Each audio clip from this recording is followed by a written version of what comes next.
로마서 9장 19절에서 29절까지 말씀 함께 읽겠습니다.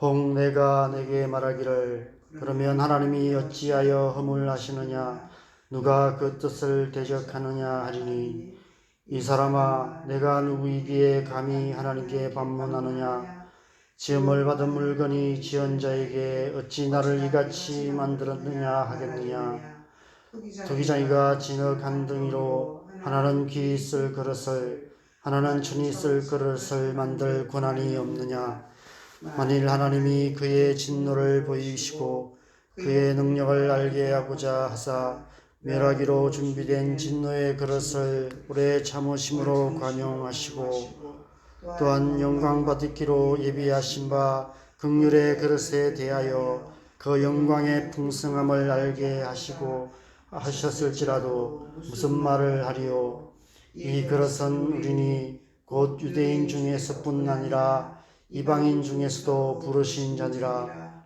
호세아의 글에서도 이르기를 내가 내 백성 아닌 자를 내 백성이라 사랑하지 아니한 자를 사랑한 자라 부르리라.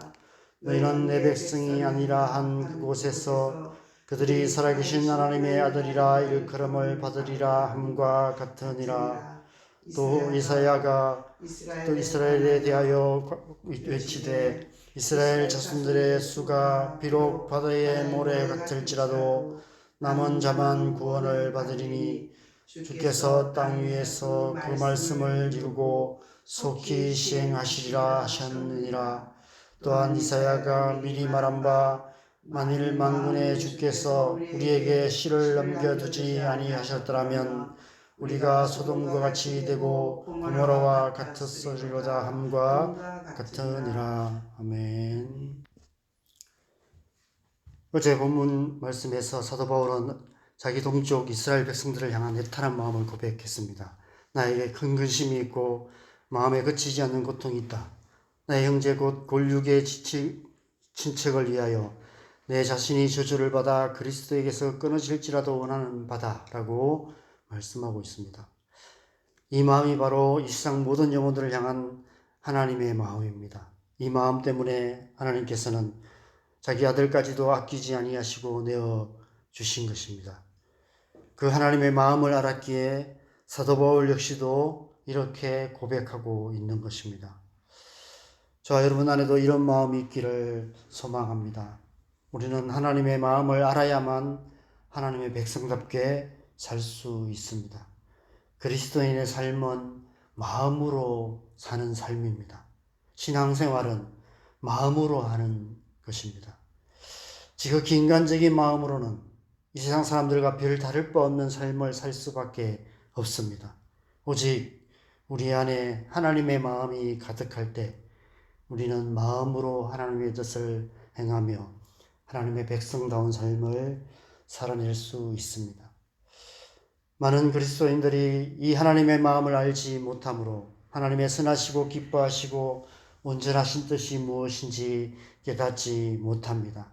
하나님의 예정이나 하나님의 택하심이나 이런 단어의 의미를 곡해하고 하나님의 선하신 성품과 의도를 오해하곤 합니다. 하나님은 이 세상 모든 영혼들을 사랑하십니다.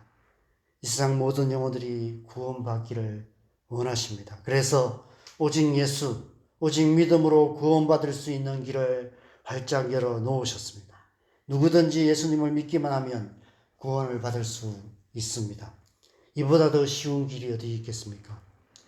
그런데 마음 아프게도 하나님께서는 모든 영혼이 다 그 길로 오지는 않을 것을 아십니다. 우리는 모르지만 하나님께서는 긍휼히 여길 자가 누구이며 불쌍히 여길 자가 누구인지까지 다 아십니다. 십자가 좌편과 우편의 강도 중 누가 구원받을 자이고 누가 심판받을 자인지 우리는 모르지만 하나님은 아십니다. 그래서 하나님의 택하심은 정말 가슴 아픈 택하심입니다. 누군가를 택한다는 것은 누군가를 버린다는 의미가 있기 때문입니다.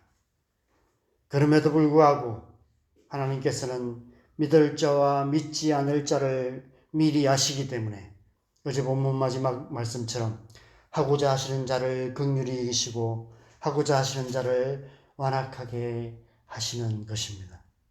우리가 이 사실을 깊이 인식하지 않으면 하나님의 택하심이라는 말의 의미를 오해하고 하나님을 오해할 수밖에 없습니다. 오늘 말씀은 토기장이의 비유입니다. 성경의 이 앞의 문맥, 전후 문맥과 따로 떼어서 이 말씀을 읽고 해석하면 정말 이 말씀은 위험한 말씀이 됩니다.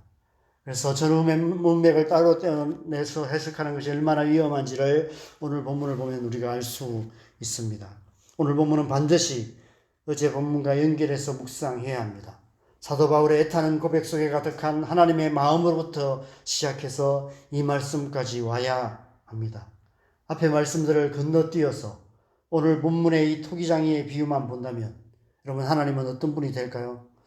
마치 토기장이가 마음에 드는 그릇은 제품으로 만들고 마음에 안 드는 그릇은 깨트려 버리는 것처럼 하나님도 마음에 드는 자는 택하셔서 천국 보내시고 마음에 안 드는 자는 한치의 망설임도 없이 지옥으로 보내버리시는 피도 눈물도 없는 냉혈한 신이 되는 것입니다. 그러면 우리는 어떻게 해야 할까요? 어떻게든 하나님의 마음에 들기 위해서 애써야만 합니다. 율법적이고 종교적인 행위로 하나님 앞에 나가 무서운 마음으로 하나님의 오케이 사인을 기다릴 수밖에 없게 됩니다. 유대인들이 그렇게 신앙생활을 했었고 또 율법적이고 종교적인 행위 중심의 많은 종교들이 그런 신을 믿고 섬기고 있습니다. 수많은 이단들도 말씀을 그렇게 해석함으로 거짓된 두려움으로 사람들을 조종하고 있는 것입니다. 많은 사람들이 이단에 빠지는 이유가 바로 이 두려움 때문인 것이죠. 오늘 본문 말씀에 있어서 절대로 빼서는 안 되는 한 단어가 있습니다. 22절에 만일이라는 단어입니다.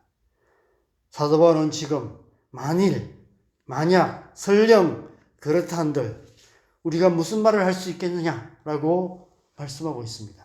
막말로 천지를 창조하신 하나님께서 이 세상을 하나님 마음대로 떡 주무른다고 하시더라도 그 누가 뭐라고 할 수 있겠느냐라는 것입니다.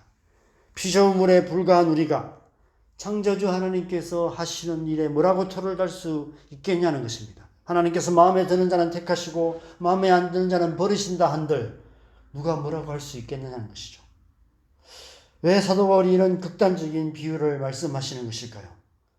구원에 대한 하나님의 절대 주권을 강조하기 위해서입니다. 구원은 하나님께 속한 것이라는 사실을 강조하기 위해서입니다. 특별히 24절 이후의 말씀에 두 가지 사실을 강조하기 위해서 이 비유를 하시는 것입니다. 먼저 24절에서 26절에 보면 이방인들의 구원에 대해서 말씀하고 있습니다. 유대인들은 이방인들이 구원을 받는 것이 탐탁지 않았던 것 같습니다. 받아들일 수 없었던 것 같습니다. 유대인들은 지금까지 자신들만 구원받을 거라 생각해 왔습니다. 이방인들은 지옥의 불을 더 뜨겁게 타오르게 하는 땔감에 불과하다라고 생각했습니다. 그런데 오순절 성령의 역사하심으로 사도 바울의 사역으로 인해 로마 교회 같은 이방인들의 교회가 왕성하게 성장하기 시작했습니다. 유대인들의 입장에서 이런 상황이 쉽게 받아들이지 않았을 것입니다. 그래서 어제 말씀을 통해서 아브라함과 이삭과 야곱에게 주셨던 약속들을 다시 재해석해 주시고 오늘 말씀에서는 토기장의 비유를 통해 하나님의 주권에 대해서 강조하고 있습니다. 로마 교회 안에 있는 유대인들에게 이방인들의 구원이 하나님의 뜻이다, 하나님의 주권이다 라는 사실을 강조하여 말씀하고 있는 것입니다. 그리고 마지막 27절에서 29절에 이사야 선지자가 강조하여 선포했던 남은 자에 대한 예언의 말씀을 통해 유대인들의 구원에 대한 말씀도 하고 있습니다. 모든 유대인들이 다 구원을 받는 것이 아니라는 것입니다. 그렇다고 모든 유대인들이 다 버림을 받는 것도 아니라는 것입니다. 그들 가운데 남은 자가 있다는 것입니다. 하나님께서 남겨두신 씨가 있다라고 말씀하고 있습니다. 유대인들도 이방인들과 마찬가지로 오직 하나님께서 택하신 자들이 구원을 받게 될 것이다 말씀하고 있는 것입니다. 마지막 29절에 이렇게 말씀하고 있습니다. 29절 말씀을 볼까요? 또한 이사야가 미리 말한 바 만일 만군의 주께서 우리에게 씨를 남겨두지 아니하셨더라면 우리가 소돔과 같이 되고 고모라와 같았으리로다 함과 같으니라. 유대인의 구원 역시 하나님의 주권적인 은혜임을 강조하고 있습니다. 하나님께서 은혜로 씨를 남겨두지 아니하였다면 유대인 역시도 소돔과 고모라처럼 완전히 멸망하고 말았을 것임을 기억하라고 말씀하고 있습니다. 바로 너희가 하나님께서 남겨두신 그 씨와 같다라고 유대인 성도들에게 말씀하고 있는 것입니다. 여러분, 하나님은 어떤 분이십니까? 하나님은 구원의 하나님이십니다. 하나님은 우리를 구원하시며 온 세상을 구원하시는 하나님이십니다. 구원은 하나님의 절대 주권에 속한 것입니다. 저와 여러분이 이 자리에 있을 수 있는 것은 우리의 어떠함 때문이 아니라 구원의 하나님께서 우리를 택하시고 구원하셔서 이렇게 하나님 앞에 살게 하셨기 때문인 줄 믿습니다. 그래서 우리는 그 구원의 은혜에 감사하며 구원받은 하나님의 백성으로서 하나님의 뜻에 합당하게 살아가야만 하는 것입니다. 구원받기 위해서 그렇게 사는 것이 아니라 구원받았기 때문에 하나님의 백성답게 살아가야 하는 것이죠. 오늘 하루 저와 여러분의 삶이 그런 삶 되기를 간절히 소망합니다. 구원받은 하나님의 백성으로서 하나님의 백성답게 살아감으로 우리의 삶을 통해 우리의 가족들과 친척들과 친구들과 이웃들 가운데 하나님의 구원의 은혜가 흘러가는 그런 삶 되기를 소망합니다. 나아가 우리 교회가 열방 가운데 하나님의 구원을 선포하고 하나님의 뜻을 이루어가는 그런 복된 교회 되기를 주님의 이름으로 간절히 축원합니다. 함께 기도하겠습니다. 여러분, 구원은 하나님의 은혜입니다. 우리의 노력과 우리의 열심과 우리의 땀이 조금도 없는 하나님의 주권적인 은혜인 줄 믿습니다. 우리가 은혜로 구원받은 하나님의 백성으로서 오늘 하루 우리의 삶 속에, 날마다 우리의 삶 속에 구원받은 하나님의 백성다운 삶, 합당한 삶 살아갈 수 있도록 하나님 우리 가운데 은혜 더하여 주시옵소서. 우리를 주의 성령으로 충만케 하셔서 오늘 하루도 성령의 은혜로 구원받은 하나님의 백성다운 삶 살아가는 복된 하루 되게 하여 주시도록 기도하시고, 또 우리의 자녀들 위해서 기도하시고 우리 교회를 위해서 기도하십시다. 하나님의 성령의 은혜로 충만케 하셔서 우리의 자녀들이, 또 우리 교회가 이 땅 가운데 하나님의 백성다운 삶을 통해 하나님 나라를, 하나님의 구원을 이루어가는 그런 삶 살아갈 수 있도록 함께 기도하시고, 자, 이렇게 기도하시다가 돌아가시면 되겠습니다. 함께 기도하겠습니다.